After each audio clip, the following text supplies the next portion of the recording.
चलिए मित्रों, शुरू करते हैं हम अपना आज का करंट अफेयर। देखते हैं हमारी जितनी भी महत्वपूर्ण खबरें हैं सभी पे विस्तार से चर्चा और विश्लेषण करते हैं। हमारी पहली न्यूज है, कॉरपोरेट सामाजिक उत्तरदायित्व, दिवाला और शोधन अक्षमता संहिता तथा पर्यावरणीय, सामाजिक एवं गवर्नेंस विनियमों को प्रभावी बनाना। तो कॉरपोरेट कार्य मंत्रालय की अनुदान मांगों 2025-26 पर 10वीं रिपोर्ट में विविध मुद्दों पर प्रकाश डाला गया है और कई सिफारिशें की गई हैं। तो देखते हैं क्षेत्र, समस्याएं और सिफारिशें कौन सी हैं। तो कॉरपोरेट सामाजिक उत्तरदायित्व, तो CSR फ्रेमवर्क को लागू करने और निगरानी में खामियां मौजूद है। CSR के तहत व्यय की प्रभावशीलता पर विस्तृत विश्लेषण का अभाव है।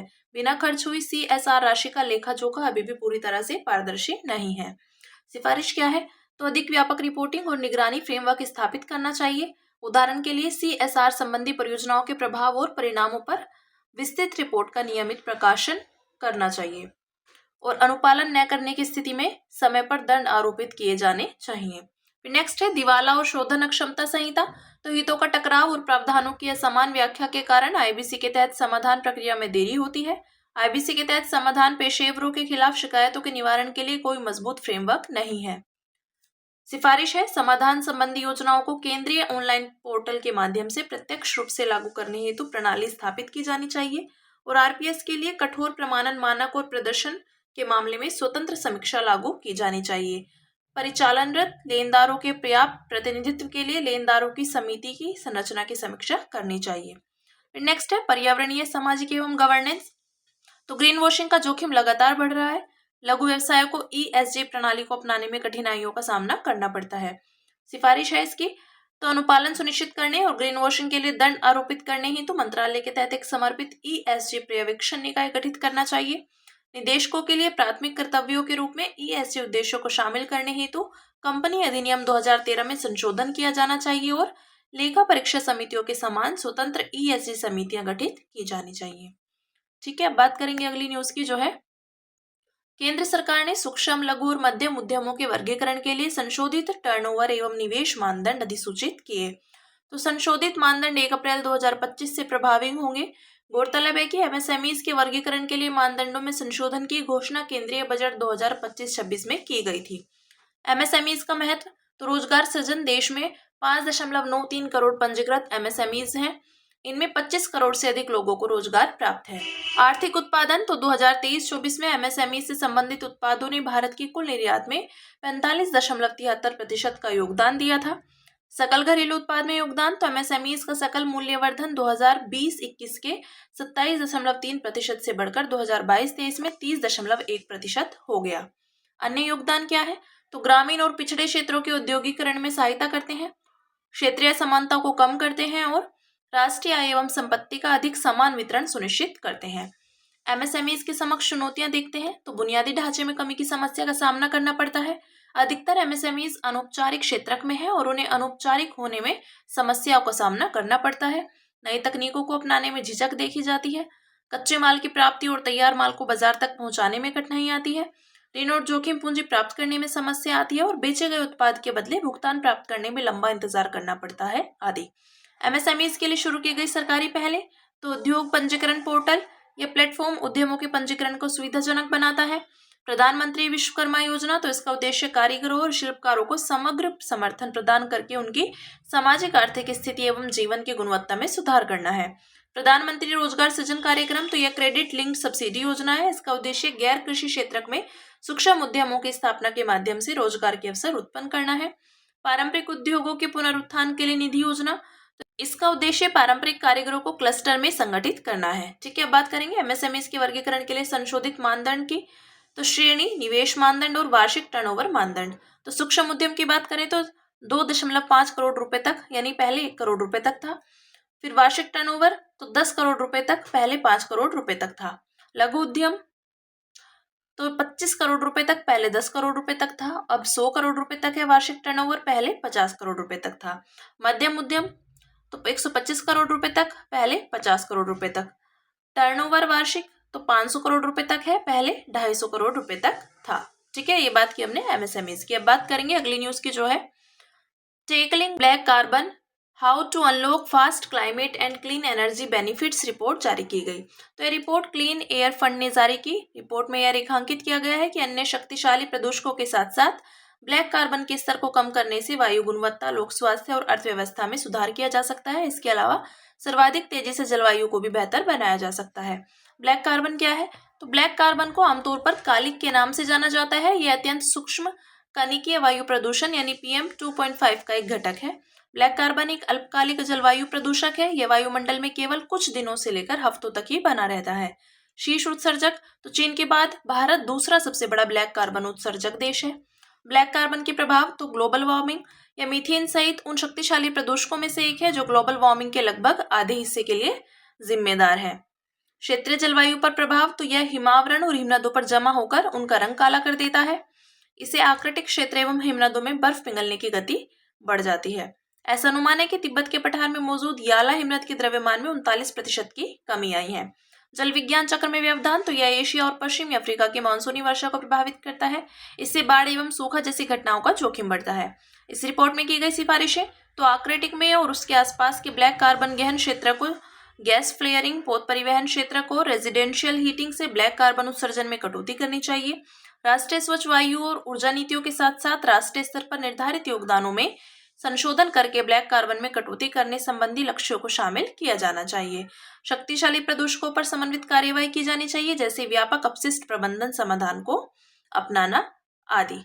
ठीक है, देख सकते हैं ब्लैक कार्बन उत्सर्जन के स्रोत 2022, तो कृषि अपशिष्ट को जलाना 3%, ऊर्जा 9%, उद्योग 14%, परिवहन 15%, रेसिडेंशियल एनर्जी 35%, अपशिष्ट 4%, वनाग्नि 20%। ये बात की हमने ब्लैक कार्बन उत्सर्जन की।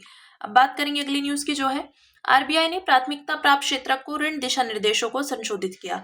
तो संशोधित दिशा निर्देश 1 अप्रैल 2025 से प्रभावी होंगे। ये दिशा निर्देश बैंकिंग विनियमन अधिनियम 1949 की धारा 56 के साथ धारा 21 और 35 से द्वारा प्रदत्त शक्तियों का प्रयोग करते हुए जारी किए गए हैं। संशोधित दिशा निर्देशों पर एक नजर डालते हैं। तो विविध ऋण सीमाओं में वृद्धि, शिक्षा, व्यक्ति शिक्षा के लिए 25 लाख रुपए तक का ऋण ले सकते हैं। इसमें व्यावसायिक पाठ्यक्रम भी शामिल है। सामाजिक अवसंरचना, यदि कोई व्यक्ति स्कूल, पेयजल जैसी सुविधाएं स्थापित करना चाहता है तो वह अधिकतम 8 करोड़ रुपए तक का ऋण ले सकता है। अन्य आवास ऋण, कृषि ऋण जैसी अन्य ऋण श्रेणियों की अधिकतम सीमा भी बढ़ाई गई है। नवीकरणीय ऊर्जा पर फोकस, तो नवीकरणीय ऊर्जा आधारित विद्युत जनरेटर्स और नवीकरणीय ऊर्जा आधारित पब्लिक यूटिलिटीज के लिए 35 करोड़ रुपए तक का ऋण लिया जा सकता है। नवीकरणीय ऊर्जा से जुड़ी व्यक्तिगत आवश्यकताओं के लिए व्यक्ति 10 लाख रुपए तक का ऋण ले सकता है। प्राथमिक सहकारी बैंकों के लिए PSL लक्ष्य में संशोधन, तो कुल प्राथमिकता क्षेत्र 7%, सूक्ष्म उद्यम 7.5%, कमजोर वर्गों को अग्रिम 12%। कमजोर वर्ग की परिभाषा का विस्तार, तो इसमें अब ट्रांसजेंडर्स को भी शामिल किया गया है। साथ ही पहले की श्रेणियां बरकरार रखी गई हैं, जिनमें सम्मिलित है लघु और सीमांत किसान, असंगठित ऋणदाताओं के कर्ज में फंसे किसान, कारीगर, SHGS या संयुक्त देयता समूह के व्यक्तिगत सदस्य, अनुसूचित जाति और अनुसूचित जनजाति, दिव्यांग व्यक्ति, भारत सरकार द्वारा अधिसूचित अल्पसंख्यक समुदाय आदि। व्यक्तिगत महिला लाभार्थी, प्रति ऋण प्राप्तकर्ता 2 लाख रुपए तक की ऋण सीमा। ठीक है, देख सकते हैं प्राथमिकता प्राप्त क्षेत्र के लिए टारगेट्स और सब टारगेट्स श्रेणियां दी है और ये टारगेट्स और सब टारगेट्स दिए गए हैं। तो कुल प्राथमिकता प्राप्त क्षेत्र 40%, 20 से कम शाखाओं वाले विदेशी बैंक 40% और 32% तक निर्यात ऋण के रूप में, क्षेत्रीय ग्रामीण बैंक में 75% और लघु वित्त बैंक 75%। कृषि, तो घरेलू वाणिज्यिक बैंक एवं 20+ शाखाओं वाले विदेशी बैंक में 18%, 20 से कम शाखाओं वाले विदेशी बैंक NA, क्षेत्रीय ग्रामीण बैंक 18%, लघु वित्त बैंक 18%। सूक्ष्म उद्यम में ऐसे 7.5 है, ये NA, क्षेत्रीय ग्रामीण बैंक 7.5%, लघु वित्त बैंक भी 7.5%। कमजोर वर्ग 12%, 20 से कम शाखाओं वाले NA, क्षेत्रीय ग्रामीण बैंक 15% और लघु वित्त बैंक 12%। तो ऊपर दिए गए प्रतिशत समायोजित निवल बैंक ऋण या ऑफ बैलेंस शीट एक्सपोजर के समतुल्य ऋण जो भी अधिक हो के प्रतिशत के रूप में है। ठीक है, अब बात करते हैं अगली न्यूज की, जो है सुप्रीम कोर्ट ने विद्यार्थियों के मानसिक स्वास्थ्य से जुड़ी चिंताओं को दूर करने के लिए एक राष्ट्रीय कार्यबल का गठन किया। तो सुप्रीम कोर्ट के पूर्व न्यायाधीश जस्टिस S रविंद्र भट्ट को इस कार्यबल का अध्यक्ष बनाया गया है। यह कार्यबल विद्यार्थियों द्वारा आत्महत्या करने के प्रमुख कारणों की पहचान करेगा तथा शैक्षिक माहौल को अधिक समावेशी एवं अनुकूल बनाने के लिए उपाय सुझाएगा। भारत में विद्यार्थियों द्वारा आत्महत्या संबंधी मुद्दे, तो राष्ट्रीय अपराध रिकॉर्ड ब्यूरो की एक रिपोर्ट के अनुसार 2022 में भारत में दर्ज आत्महत्या के कुल मामलों में 7.6% मामले विद्यार्थियों की आत्महत्या से संबंधित थे। 2012 से 22 के दशक में विद्यार्थियों द्वारा आत्महत्या करने के कुल मामले 6,654 से बढ़कर 13,044 हो गए थे। महाराष्ट्र में सबसे अधिक विद्यार्थियों द्वारा आत्महत्या के मामले दर्ज किए गए थे। इसके बाद मध्य प्रदेश, तमिलनाडु, कर्नाटक और ओडिशा का स्थान है। विद्यार्थियों द्वारा आत्महत्या करने के पीछे जिम्मेदार कारण, तो शैक्षणिक कारण की बात करें तो पढ़ाई में प्रदर्शन अच्छा नहीं रहना, पढ़ाई का दबाव और परीक्षा में असफलता। संस्था से जुड़े कारण बुलिंग, रैगिंग, राजनीतिक विचारधारा या धार्मिक विश्वासों के कारण भेदभाव। सामाजिक आर्थिक कारण हो सकते हैं जाति आधारित भेदभाव, लैंगिक भेदभाव, यौन उत्पीड़न, नस्लीय भेदभाव आदि। अन्य कारण आर्थिक तंगी और ऑनलाइन गेमिंग। भारत में विद्यार्थियों द्वारा आत्महत्या करने को रोकने के लिए उठाए गए कदम, तो मनोदर्पण। केंद्रीय शिक्षा मंत्रालय की इस पहल का उद्देश्य विद्यार्थियों के मानसिक स्वास्थ्य व सेहतमंदी के लिए मनोसामाजिक सहायता प्रदान करना है। राष्ट्रीय आत्महत्या रोकथाम रणनीति, तो इस रणनीति की घोषणा केंद्रीय स्वास्थ्य एवं परिवार कल्याण मंत्रालय ने 2022 में की थी।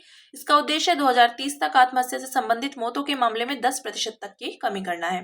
राष्ट्रीय टेली मानसिक स्वास्थ्य कार्यक्रम, तो इस कार्यक्रम के तहत 24/7 टोल फ्री हेल्पलाइन के माध्यम से मानसिक स्वास्थ्य देखभाल सेवाएं प्रदान की जाती है।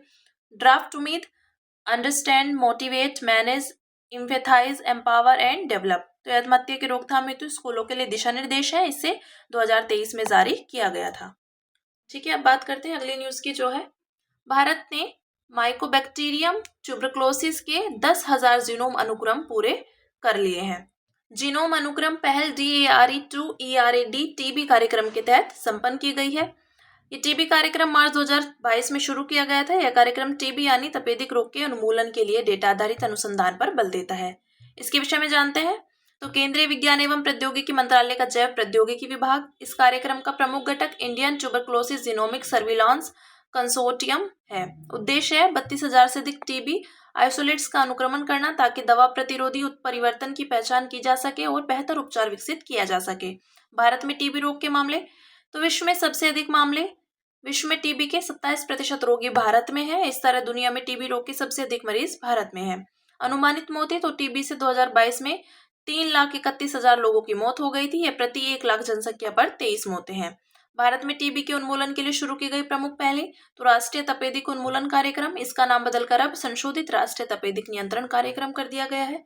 इसका लक्ष्य भारत में 2025 तक टीबी रोग का उन्मूलन करना है। एनटीपी के प्रमुख घटक देखते हैं, तो प्रधानमंत्री टीबी मुक्त भारत अभियान, इसके तहत टीबी के मरीजों और उनके परिवारों को सहायता प्रदान की जाती है। निक्षय पोषण योजना, इसके तहत टीबी रोगियों के पोषण के लिए प्रति माह 1,000 रुपए की वित्तीय सहायता प्रदान की जाती है। अन्य पहले टीबी मुक्त पंचायत पहल, आदिवासी टीबी पहल आदि। विश्व तपेदिक दिवस, तो प्रत्येक वर्ष 24 मार्च को विश्व तपेदिक दिवस आयोजित किया जाता है। तपेदिक वायु के माध्यम से फैलने वाला संक्रामक रोग है। मुख्य रूप से माइकोबैक्टीरियम ट्यूबरक्लोसिस के कारण होता है। ट्यूबरक्लोसिस मुख्य रूप से तब फैलता है जब लोग उस मरीज द्वारा संक्रमित हवा में सांस लेते हैं, जिससे सक्रिय टीबी रोग है। टीबी के प्रकार, तो पल्मोनरी टीबी, यह बीमारी फेफड़ों को प्रभावित करती है। और एक्स्ट्रा पल्मोनरी टीबी, यह बीमारी लसिका ग्रंथियों, हड्डियों, मस्तिष्क आदि को प्रभावित करती है। ठीक है, बात की हमने टीबी की। अब बात करेंगे अन्य सुर्खियों की, जिसमें पहली न्यूज है IOS सागर और एक्वेयम। तो भारतीय नौसेना ने IOS सागर और एक्वेयम नामक पहली पहल शुरू की। इसका उद्देश्य हिंद महासागर क्षेत्र में प्रेफर्ड सिक्योरिटी पार्टनर और प्रथम प्रतिक्रियाकर्ता के रूप में भारत की भूमिका को मजबूत करना है। इसके विषय में जानते हैं, तो इसके तहत INS सुनैना को दक्षिण पश्चिम IOR में तैनात किया जा रहा है, जिसमें भारत और 9 मित्र देशों Comoros, Kenya, Madagascar, Maldives, Mauritius, Mozambique, Seychelles, Sri Lanka और दक्षिण अफ्रीका के चालक दल शामिल होंगे। अफ्रीका भारत प्रमुख समुद्री सहभागिता के विषय में देखते हैं, तो ये अंतर परिचालनात्मक क्षमता बढ़ाने के लिए अफ्रीकी देशों के साथ बहुपक्षीय समुद्री सैन्य अभ्यास है। इसका शीर्षक एक्वेयम है, जिसका संस्कृत में अर्थ एकता होता है। भागीदारी, तो भारत, तंजानिया तथा Comoros, Djibouti, Eritrea, Kenya, Madagascar, Mauritius, Mozambique, Seychelles और दक्षिण अफ्रीका। नेक्स्ट है राष्ट्रीय अंग एवं उत्तक प्रत्यारोपण संगठन। तो केंद्र सरकार ने अस्पतालों द्वारा राष्ट्रीय अंग एवं उत्तक प्रत्यारोपण संगठन को अंग प्रत्यारोपण गतिविधियों से संबंधित डेटा न देने पर गंभीर चिंता व्यक्त की। इसके विषय में देखते हैं, राष्ट्रीय अंग प्रत्यारोपण कार्यक्रम को लागू करने और मानव अंग एवं उत्तक प्रत्यारोपण अधिनियम 1994 के तहत गतिविधियां संचालित करने के लिए शीर्ष संस्था है। इसे स्वास्थ्य और परिवार कल्याण मंत्रालय के स्वास्थ्य सेवा महानिदेशालय के तहत स्थापित किया गया है। NOTTO देश में अंगदान और वितरण की एक सुव्यवस्थित प्रणाली प्रदान करता है। यह संगठन उन व्यक्तियों की राष्ट्रीय रजिस्ट्री का रखरखाव करता है जिन्होंने अंग व उत्तक दान किए हैं और जिन्होंने उन्हें प्राप्त किया है। इसके निम्नलिखित 2 प्रभाग हैं। पहला, national human organ and tissue removal and storage network, और नेक्स्ट है नेशनल बायोमटेरियल सेंटर यानी नेशनल टिश्यू बैंक। फिर नेक्स्ट है डेली मिर्च। तो कृषि एवं प्रसंस्कृत खाद्य उत्पाद निर्यात विकास प्राधिकरण ने सिक्किम से सोलोमन द्वीप तक जीआई टैग वाली डेली मिर्च की पहली खेप का सफलतापूर्वक निर्यात किया। इसके विषय में देखते हैं। इसे फायर बोल मिर्च या डेले खुरसानी के नाम से भी जाना जाता है। ये अपने तीव्र तीखेपन, चमकीले लाल रंग और उच्च पोषण मूल्य के लिए प्रसिद्ध है। इसमें पोटेशियम के साथ साथ विटामिन ए, सी और ई भी भरपूर मात्रा में होता है। इसकी स्कोविल हीट यूनिट 1 लाख से 3,50,000 तक होती है, जो इसे सबसे तीखी मिर्चों में से एक बनाती है। फिर नेक्स्ट है डीएनए पॉलीमॉर्फिज्म। फोरेंसिक और चिकित्सा में डीएनए पॉलीमॉर्फिज्म के कई उपयोग किए जा सकते हैं। ये व्यक्तियों के मध्य डीएनए खंडों या जीन्स में भिन्नता को संदर्भित करता है। इसका पता लगाने वाली तकनीकें तो रिस्ट्रिक्शन, फ्रेगमेंट लेंथ पॉलीमॉर्फिज्म और variable number of tandem repeats polymorphism. DNA profile को आमतौर पर डीएनए के उन हिस्सों में पॉलीमॉर्फिज्म का उपयोग करके तैयार किया जाता है जिन्हें शॉर्ट टेंस रिपीट्स कहा जाता है। एसटीआर वस्तुतः डीएनए पर क्षार युग्मों का एक छोटा सा क्रम है जो रिपीट होता रहता है। उपयोग है आणविक एवं व्यक्तिगत चिकित्सा, फोरेंसिक डीएनए, डीएनए लिंकेज आधारित विश्लेषण, व्यक्ति की पहचान करने में आदि। फिर नेक्स्ट है क्रायोजेनिक संरक्षण पहल। पद्मजा नायडू हिमालयन प्राणी उद्यान भारत का पहला चिड़ियाघर बन गया है जो विशेष रूप से बर्फीले क्षेत्रों में पाए जाने वाले वन्य जीवों के डीएनए नमूनों को संरक्षित करेगा। यह पश्चिम बंगाल के दार्जिलिंग जिले में स्थित है। डीएनए नमूनों का संरक्षण करना क्रायोजेनिक संरक्षण पहल का हिस्सा था। इसे पीएनएचजेडपी ने कोशिकीय और आणविक जीव विज्ञान केंद्र हैदराबाद के सहयोग से शुरू किया था। इस पहल का उद्देश्य सुनिश्चित करना है कि यदि ये प्रजातियां विलुप्त हो जाती हैं तो उनकी संरक्षित आनुवांशिक सामग्री से अनुसंधान और भविष्य में संरक्षण प्रयासों में मदद मिल सके।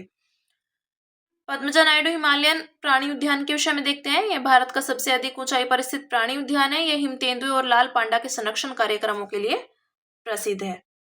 ठीक है, फिर नेक्स्ट है ग्लोबल एनर्जी रिव्यू।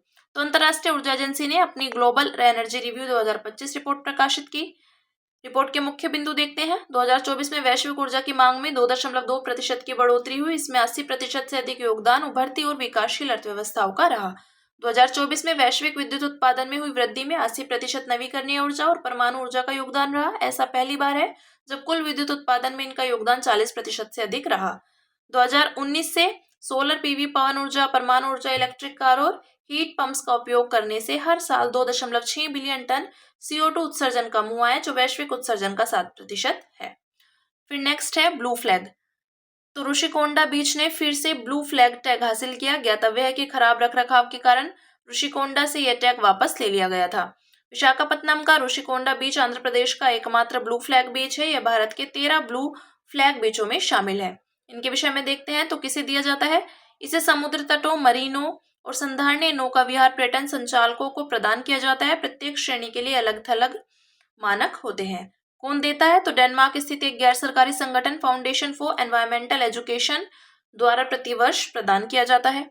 कैसे मिलता है? तो ब्लू फ्लैग टैग प्राप्त करने के हेतु कठोर पर्यावरणीय, शैक्षिक, सुरक्षा और अभिगम्यता मानदंडों की एक श्रृंखला को पूर्ण करना तथा बनाए रखना आवश्यक है। फिर नेक्स्ट है वरुण सैन्य अभ्यास 2025। तो हाल ही में वरुण सैन्य अभ्यास 2025 संपन्न हुआ। इसके विषय में देखते हैं। यह भारत और फ्रांस की नौसेना के बीच द्विपक्षीय सैन्य अभ्यास है। स्थान है अरब सागर। उद्देश्य संयुक्त कौशल को बढ़ाना, नियम आधारित समुद्री व्यवस्था के सिद्धांतों को कायम रखना, हिंद प्रशांत क्षेत्र में स्थिरता को बढ़ावा देना आदि। इसमें फ्रांसीसी राफेल एम और भारतीय मिग 29K के बीच हवा से हवाई युद्ध का मौक अभ्यास किया गया। अंत में बात करेंगे सुर्खियों में रहे स्थल की, जो है ईरान। राजधानी है तेहरान। तो ईरान के रिवोल्यूशनरी गार्ड्स ने फारस की खाड़ी में ग्रेटर टून, ब्लेसर टून और अबू मूसा द्वीपों पर नई मिसाइल प्रणालियों का अनावरण किया। ये द्वीप सामरिक रूप से महत्वपूर्ण है क्योंकि वे होर्मुज जलभूमध्य के निकट स्थित है। ईरान के विषय में भौगोलिक अवस्थिति की बात करें तो ईरान मध्य पूर्व का देश है। इसकी सीमाएं दक्षिण में ओमान की खाड़ी और फारस की खाड़ी से तथा तो उत्तर में कैस्पियन सागर से लगती है। सीमावर्ती देश इसके उत्तर में आर्मेनिया व अजरबैजान, पश्चिम में इराक, उत्तर पश्चिम में तुर्की, पूर्व में अफगानिस्तान और पाकिस्तान तथा उत्तर व उत्तर पूर्व में तुर्कमेनिस्तान स्थित है। भौगोलिक विशेषताएं तो भूआकृति, इसके अधिकांश भूभाग पर ईरानी पठार का विस्तार है। यहाँ दश्त-ए-कवीर व दश्त-ए-लूत नामक मरुस्थल भी है।